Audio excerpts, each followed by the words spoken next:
All right, there we go. Welcome to the Hip Hop Hustle podcast. We are back. I'm super excited. We got another artist come through. The one and only Lord Lance has come through. If you haven't checked him out, 100% should, because you're based in Brisbane, right? You're in Yeah, Queensland. and Ipswich, Brisbane. In Ipswich.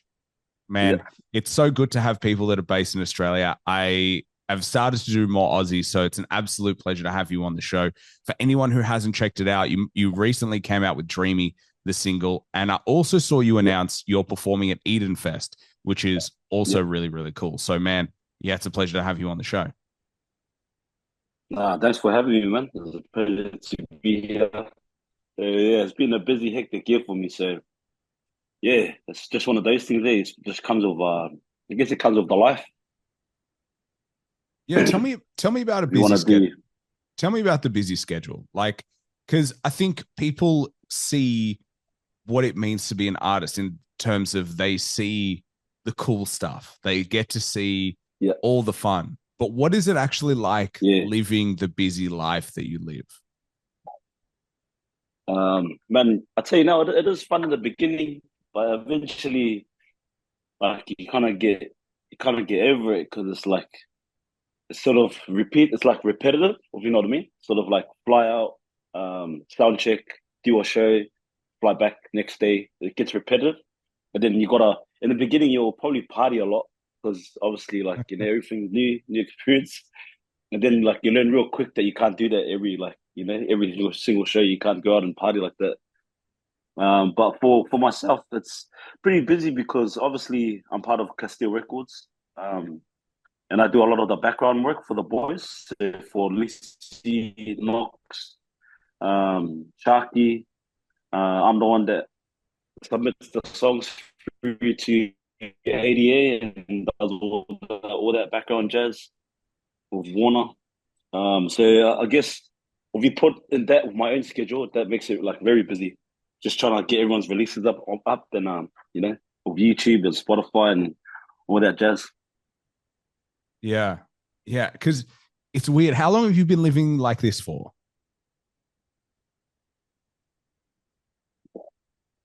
Um, for like the last 3, 4 years.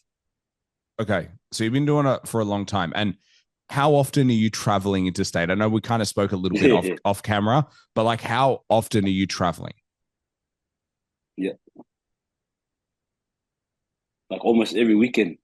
Like I said to you before, this is probably the only weekend I've had like back in Queensland in a while. But yeah, basically nearly every weekend we're somewhere, whether it's for myself, whether it's for Lissy, whether it's for Knox. When you have a roster like that where everyone's got shows, yeah, basically you're traveling almost every weekend. So it Because gets very, very busy.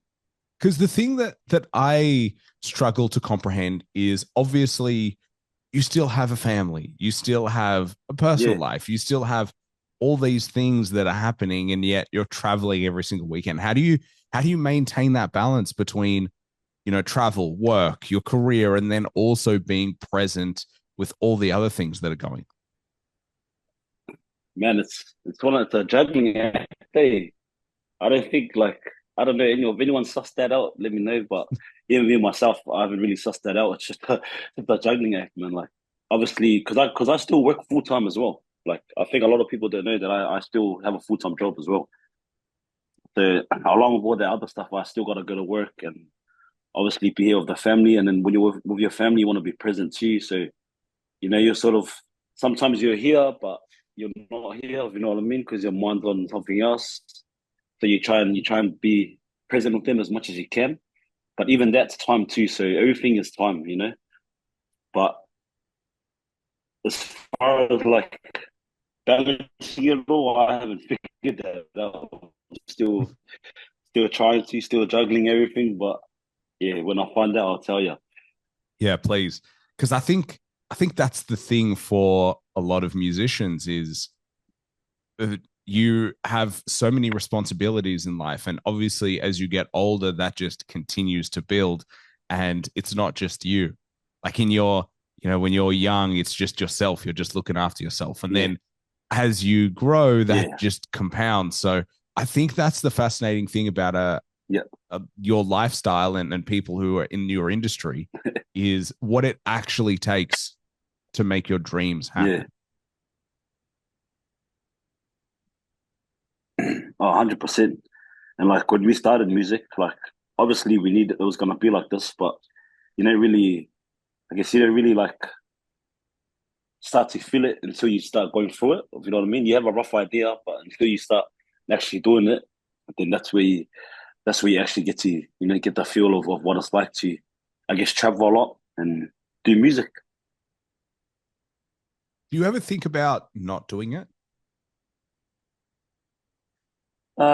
Sometimes, but like I'm one of those guys like if I'm not doing something, I'm like I get depressed. That's where my depression comes from when I'm not doing something. So when I'm not like keeping myself busy, yeah, that's when I I kind of feel lost. So I'm always doing something. I'm always on the move. That's so fascinating. Like, what is it that makes you have to be busy? Like, what starts going through your head? Like, this is your first weekend back in a long time. Are you having those emotions? Are you feeling that way now? Right now, nah, I'm good right now. Only because like you need to. I think you need to have that like in there somewhere. Like even me having a full time job, like people always say, "How come you're still working? You should quit." But I like it because it kind of levels you back out. So when you come back from a show, you go back to normal work, and it levels you back out again. Like brings you back down, then you go up again, and it does the same thing. It sort of helps you stay humble, and it helps you stay like just at a good pace in life, rather than because like a lot of the artists or even like actors in that, they go from this real high, and then when they have lows, it's real low because when you come back to that normal, you're not used to that, so you drop even lower. If you know what I mean. So you're Yeah. jumping from extreme highs to extreme lows, and which is not good for your mind. So for me, like having a full time job and being able to be here, like having time off, like on the weekend, it helps me level out like my mind.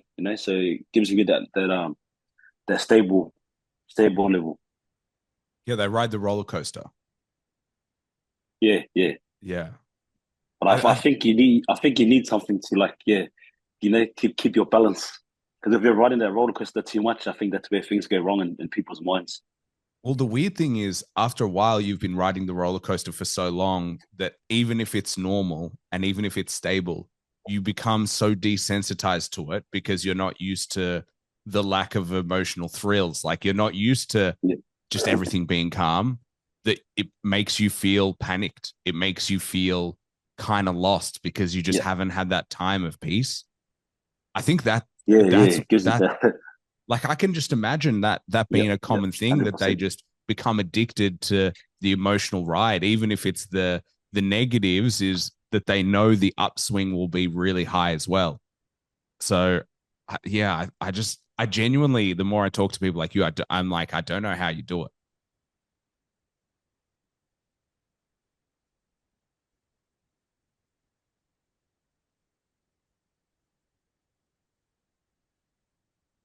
Yeah, nah, yeah, nah, you're 100% correct.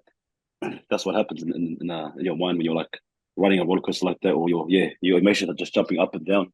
You get very desensitized to it.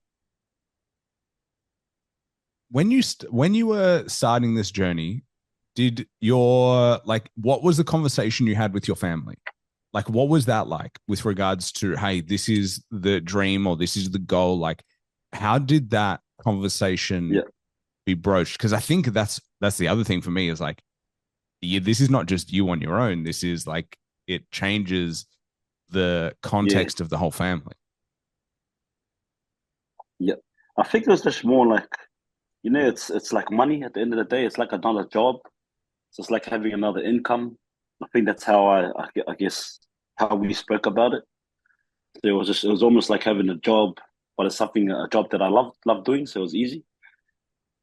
And also like it could fit into the schedule as well, like to my normal full time job schedule. But yeah, it's definitely I guess every time I go away, it's a conversation. Like, and also just trying to talk like detail around thing like family things that are on people's birthdays, people's weddings. So, and that's the kind of things that you always factor in when you're accepting like a show. It's like obviously you look at okay, is it this person's birthday? Is it close to this person's wedding? You know, and yeah. So there's a lot of a lot of conversation with my family around like times of shows and dates and whatnot. But there definitely is, yeah, there's a lot of talk. You have to, because without communication, then obviously it's gonna fall apart. Yeah. Where does the long-term goal grow? Like where does this go for you? Like For what's your vision of your career and what ends up happening? To be honest, man, I'm just having fun with it, for on my side of things, like music wise.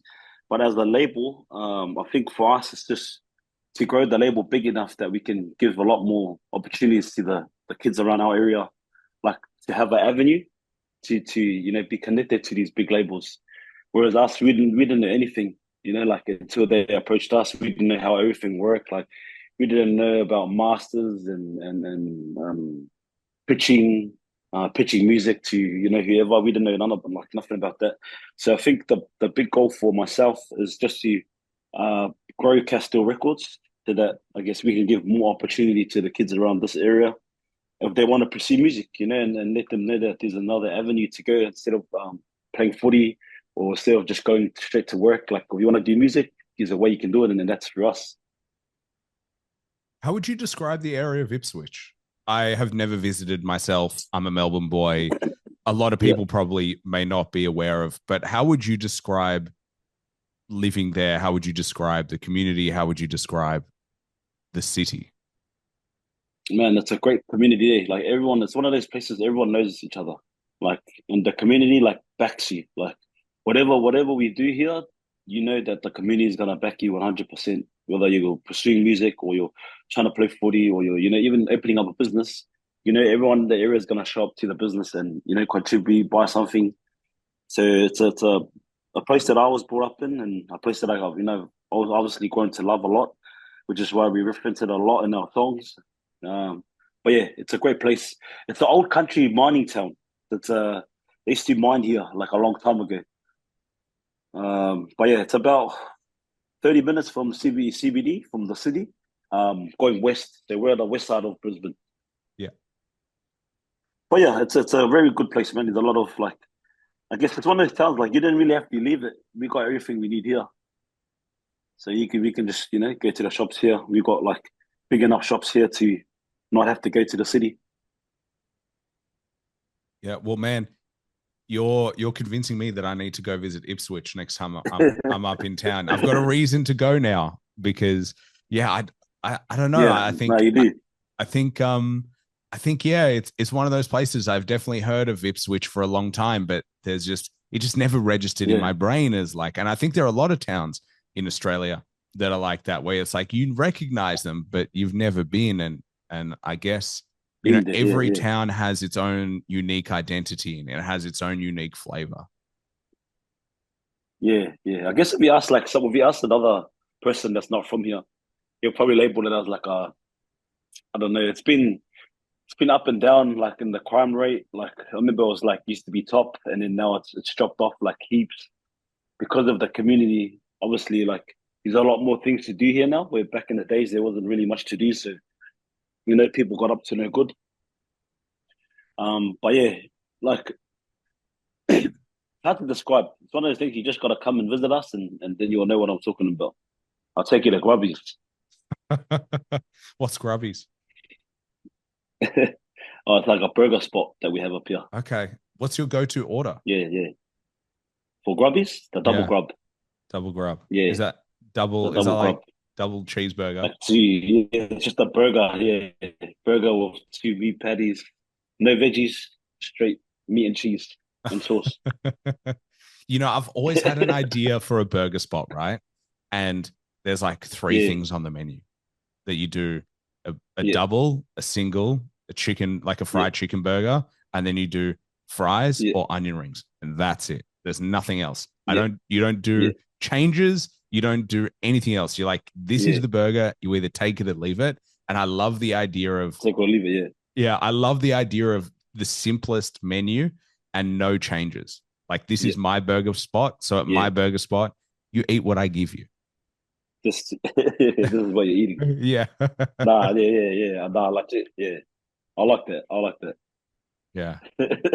Well, hey man, you can always open up I can always open up a burger shop and you can come in. I'll give you the double. Hopefully it meets all Yeah. your criteria as well. But yeah, I think I think it's I think it's fascinating because you know that point that you said around crime rates were high because people didn't have anything to do.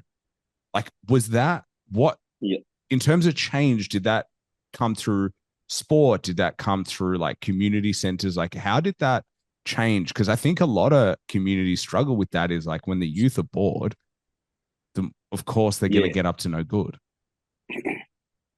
I think it just came from the people, the community. So obviously, as people grew older, a lot of the times they saw what the problem was. So obviously, like they needed more parks. Oh, I just gonna get food. No, you're all good. It's on D&D. Oh, hold on.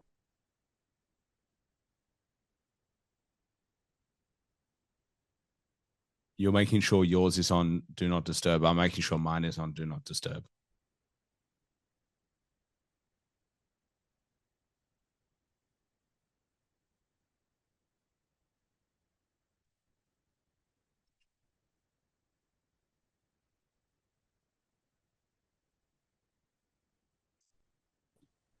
You back?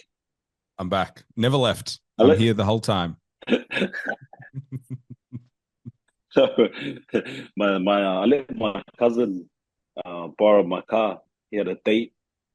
Oh. So he just bring it back. He was like, "Oh, he forgot what petrol it takes." I was like, "Oh, it takes 98." Well, that's is that it? That's it's 6 p.m. It was a day date. It was yesterday, last night. His date was. Oh, it was last night, so it must have gone well. Yeah, Yeah, yeah. Because I told yeah. him to just bring it back the next day when he's finished. But I said to him, I was like, make sure you tell her it's not your car because you don't want to start your date off with false pretenses. With lies. Man, that's good advice. That's good advice. It might not it look, to be honest, it might not be good advice for the Yeah, actual date because to honestly, I would be like, oh, it's not your car. You don't have your own car. That's disappointing. Actually, let me rephrase. How old yeah. is your cousin? Because he's in the 20s, like early 20s. Okay, that's not so bad. I was gonna say Yeah. if He's he's in in his his early 30s, then 20s. it's problematic. Oh no, it's my little cousin. Yeah, Yeah, it's your little yeah. cousin. real gun footy player. I reckon he's gonna crack the NRL next year. Oh, really? What's his Shout out to name? Four. Yeah. Four Schwager. There we go. You heard it here first. The exclusive on the Yeah, show is yeah, Lord Lance's cousin's gonna make it yeah. to the NRL. Well, hopefully. Don't forget I let you borrow my car, bro. Don't forget I let you borrow my car. Well, hopefully he comes to the Melbourne Storm. I know probably you don't want that, but I'd like that. See, I'm a Sharkies fan. Oh, you're a Yeah. Sharkies fan. Either or. Yeah. I'm a Cronulla fan. Yeah, yeah. But we were saying, you were saying that like the community, as they were getting older, they were helping Yeah. the I think youth. they realized they realized what was like. Obviously, when you're the youth, you grow up, and then because like, you okay, why was I doing this? Because one, there was nothing to do, so there was like it was even the PCYC didn't have many activities. So I think as people grow older, like as those young people grow older from youth, they realize what was wrong and they try and change it themselves. And I'm pretty sure that's what happened in Ipswich. All the kids that were used to cause trouble grew up and sort of thought to themselves, like, why was I doing this stuff? And then they sort of answered it. And then obviously a lot more parks have been built here. We got a lot more centres for the youth, like just places for them to go and hang out so they don't have to hang out at like the Maccas or something. Yeah, And then there's a lot more jobs, the economy as well. Like There's a lot more places that have like people to give, that offer jobs. Whereas back in the days, I don't reckon, once you got a job, you had to sort of lock it down because there wasn't many opportunities to get a job around here. But nowadays, there's a lot. Yeah. And is that where your label comes in of like, hey, it gives people an opportunity. It gives another pathway to people in terms of showing them what's possible. Yeah, it's just like that's probably the main reason why we decided to make a label. Just so like there was another option here. So you got plenty of options, and because back in the days, I don't think anyone really made music in our area. Like it wasn't really a thing. You had a few boys that used to like jam on the guitar and that, but as far as recording music, it wasn't like no one. There was no recording studio anywhere around here. So even like home setups, people didn't really know like how to use like Ableton and Logic and all that stuff back in the days. People didn't have laptops, so even that's changed the game a lot. Having a laptop. Yeah. Because how would you describe the music scene in Australia or in Ipswich? Like, because I've spoken to a few Aussie artists, and most of them say Yeah, there's no infrastructure. Like, there's no yeah, there's a lots of artists, but there's no one who's facilitating those artists to be successful. There's no one who's connecting. There's no one who's running the agents and supporting them. It's all just like independents yeah, trying to figure it out all together, but there's just no, I don't know. I keep hearing that that's a thing, that there's no one to support the artists. yeah. I guess depends on what like. I guess like of course what deal you have or what deal you've made with a major label. If you're running it independent, then yeah, you gotta. I guess that's all on your own. But I guess for us, like we have like a set of people that I guess have been assigned to us that help us out with whatever we need through Warner and also our distro 88. And like these guys, man, shout out to Catherine, shout out to Ben, shout out to Mo, Patrina, man, shout out to all the guys at 88 that help us out with our releases. Without them, we'll be pretty lost. But because because we've met these guys through Warner, they've also shared a lot of knowledge of us on how to do things. So I think for us, we're pretty blessed to have them. But it's not the same for everybody. Like, do you, what you have, is that rare? Nah, yeah,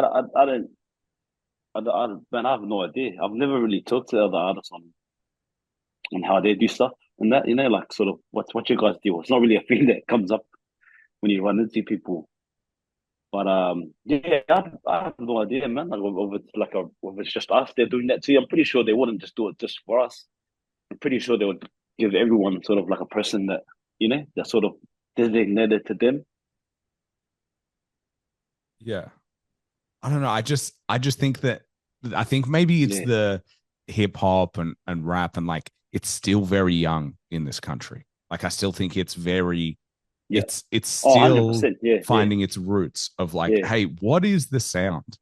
Like, yeah, what is it? Whereas like in the yeah, US, the hip hop is like so ingrained. They have a really clear history in terms of what it stood for, where it came from, who were the founding fathers, all those things.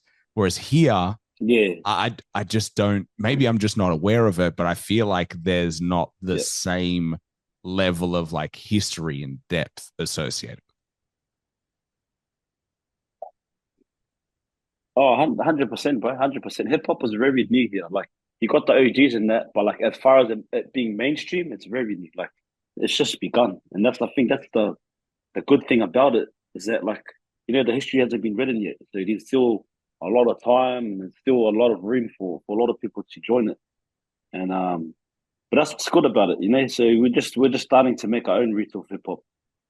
And for us in our area, like, I guess we have our own message that we share, and then just the way we convey it, it's unique to us, for our area. And that's like every other artist. I feel like wherever they're from, it's unique to that area, how they're making music. And Yeah. and I think that's something that's good about Aussie hip hop, is that everyone's like, everyone sort of has that chance to represent their areas, and and showcase their style of hip hop. How would you describe your own? How would you describe yours in comparison to others, if you were to describe it? Uh, I think mine is probably humorous. Mine's more like it's like aggressive humor, like I don't know, yeah, like for me, it's more. I look at the fun side of rap. You know, a lot of times people rap about serious things, or I'm just like I'll listen to a beat and like the way I rap on it is how I would have a convo with someone. Like, you know, I would use the words that we would like how me and you are talking now. Like that's how I would talk on it. So I just use words that are relative like to one people of island descent. So like inside jokes that we have, or even like mainstream jokes. But I would say it would be like aggressive humor. That would be if I could describe my style, it would be like that. Is it the punchlines that get you? Because I got to say, there's nothing like a good punchline. I think that is uniquely hip hop. Is just when a Yeah, punchline hits, there's something funny about it, and you're like, it just takes you by surprise. It's like almost you're a comedian in a way. yeah, yeah, It's like you've yeah, written yeah, this yeah, yeah. joke that Nah. just lands, and it's the most amazing thing because you're right. It comes out of nowhere in the sense of like you can be rapping Yeah, and you can be aggressive, and then the next thing you know, there's like this yeah, joke that just comes in, and you're like, it just makes you laugh. I think there's something incredible about that yeah, effect. yeah. Nah, thanks, man. Thank you, man. And it's a joke that makes you think too. Like it's not like a, you know, the what do you call it? It's an innuendo. So you got to think Yeah. about it, and then you just start like laughing, like you know, 10 seconds later. But people always like I always look out for your innuendo, you know, like in the song, because I know you're gonna drop at least one like in there. So I think for me, that's what sets me apart from other artists is that I think I'm the only one that's doing that kind of stuff. Everyone else just sort of has does what they do, but I don't think anyone's sort of like on the humorous side of things. How do you work on that skill, like being able to write a joke into lyrics? I mean, I've tried writing lyrics, right? uh, I've tried myself, and I am yeah, not. I know where my skill set lies. My skill set lies in a conversation. This I'm comfortable. I'm yeah, good. I know that yeah, I'm doing all right. yeah, But I tried to write something, and I was like, this yeah. sucks. I'm so bad. So then I'm like, with someone like you, you're not only Nah, writing, but you're writing jokes into it. Like, how do you develop that skill? I guess it's just like I said, it's how me and my mates talk. Like it's how we chat with each other. We've always been clowns. Like me and my mates have always been known as like sort of the clowns. Like we always like laughing and making other people laugh.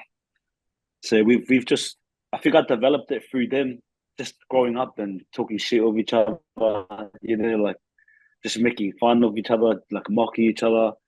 And then yeah, I just now it's just one of those things that comes easy to me when I'm because a lot of people do ask me that. They're like, how do you even think of a punchline for that? Like, you know, like putting that and that together, like gout and like even having gout in the song, but like sexualizing it, it's a pretty out of it thing to do.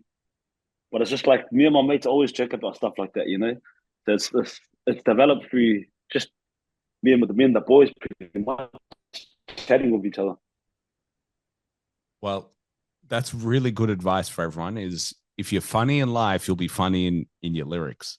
Um, and I think Yeah, maybe yeah. You if just I gotta be can, yourself. That's the main yeah, thing. yeah.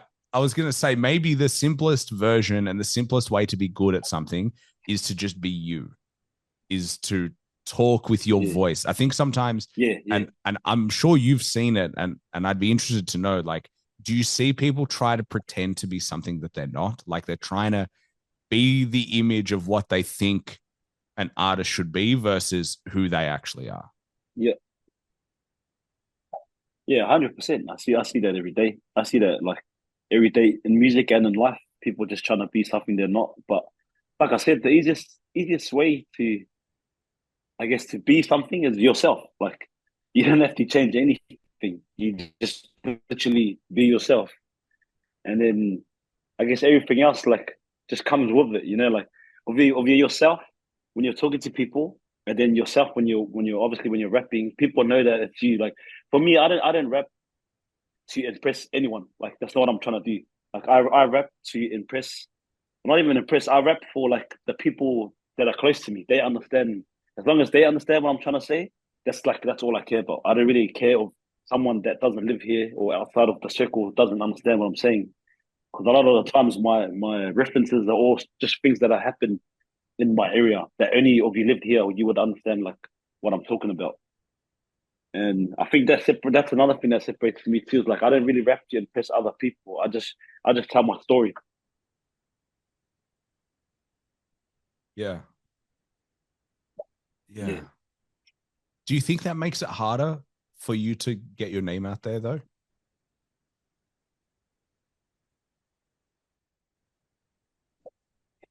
No, not really. Because like for me, but my goal was never to be like famous or like get my name out there. It was always just to have fun. Like we all started rapping during COVID because there was nothing else to do, and it was always just for fun. I think once you stop having fun, that's when that's when like obviously like your mental health starts declining and all that. But for me, it's always just been about having fun Well, hey, you and I have a and very like similar story because I started this podcast during COVID. yeah, yeah. See, yes, I think a lot of people found like found out a lot about themselves during COVID. Like either like a hidden talent they had or just they learned a lot about them as a person because they had to spend a lot of time with like just themselves or just them and their family. So when you think about it, man, like telling someone about COVID in a few years or telling like your kids about COVID, they'll probably think we're crazy, like I think we were that crazy. was a crazy time. I still think it was like a dream. Like, you know, it was, what is it? It's coming up to almost 5 years Yeah, ago it started. And like, it doesn't feel real. yeah, There were these 2 years yeah, where yeah, we stayed inside. What the hell is that? yeah, I think our yeah, brains just blocked it out. Like, cause I have very little recollection from that period, probably because there was nothing going yeah. on. You're right. Yeah, yeah, yeah. You're very right though. Like I don't like when I think back at COVID, I don't remember much too. Yeah. So it's probably that shot, probably that COVID shot where Yeah, the COVID shot. That yeah, it's memory who loss. It's knows, like man? Who knows? yeah, Then yeah. it'll probably slowly, yeah, it'll probably start to like fade away as we get older, like the memory of COVID. Then we weren't able to remember it like it was a thing. All right, let me ask you this, because Or it might have been that shot. Yeah, I've been thinking about this for a while, right? The people who still wear masks, yeah, are you like? I'm yeah, personally, I'm like, what's going on? Why are you still wearing a mask? Do you have something that I should yeah. be like? It makes me feel very suspicious when people still wear masks. Like it makes me Yeah. feel very See, because weird. it's funny you say that because like the first time I ever seen masks, like this was before COVID, was in when I was in Japan. And over there, people wear a mask when they're sick. Yeah, They like just to let people know like they're sick. So like yeah, and so obviously when I came back here, I was thought to myself, man, that's pretty that's a pretty good thing, like yeah. to like wear a mask yourself to let people know that you're sick. So obviously stay away, and but you're still obviously going to work and stuff, and yeah, you're trying to contain your contamination. So I always thought, man, that was a cool thing about Japan that I learned. Like, and I was like, because I would go to 7-Eleven and they were selling masks there, Yeah. and I remember just to wear it, like just like, bro, this pretty cool thing. Like, it's not something like that we have as a Australian standard here. Like, oh, people are sick, they don't give a fuck. They're just gonna rock up to work, Yeah. huffing and shit. No That's one what wears a I mask. did. So, like for me, when I still see some people wearing masks, I'm just like, oh, that's good that you're trying to like. For me, I think that they're sick, so they're trying to contain whatever germs that they have, so it doesn't get around. Yeah, That's a good mentality to have. I don't think that's the case. I think here they wear masks yeah, because they're scared of what you've got. yeah, That's what I think. Maybe yeah, that's just me being cynical. Maybe that's just like, the way my yeah, mind yeah, works. But like no one wore masks before COVID and now people wear masks. And I'm like, that's because I think you're yeah, scared of catching whatever the fuck you think I have. So I don't know. It's just so weird. 100%. I Nah, just that's think it's Melbourne, so weird. bro. That's Melbourne for you, man. All right. All right. I see you. I see you. I see you. Nah, I see. It's funny thing. I used to live in Melbourne quite like a few years back. I stayed in a little place called some On Sunbury. little country town.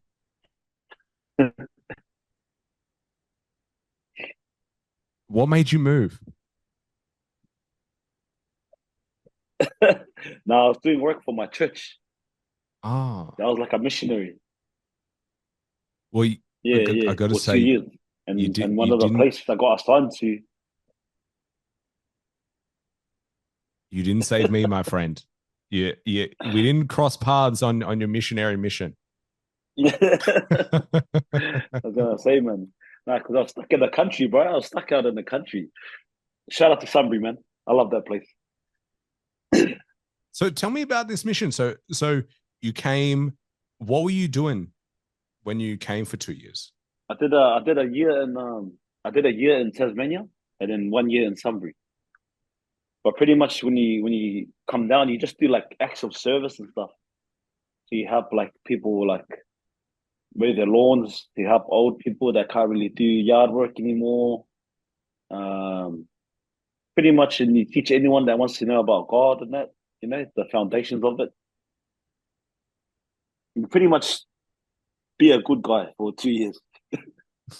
And then you're like, I'm That's how done. you That's sum it up. enough. That's enough for me. Do your time, bro. Yeah. Yeah.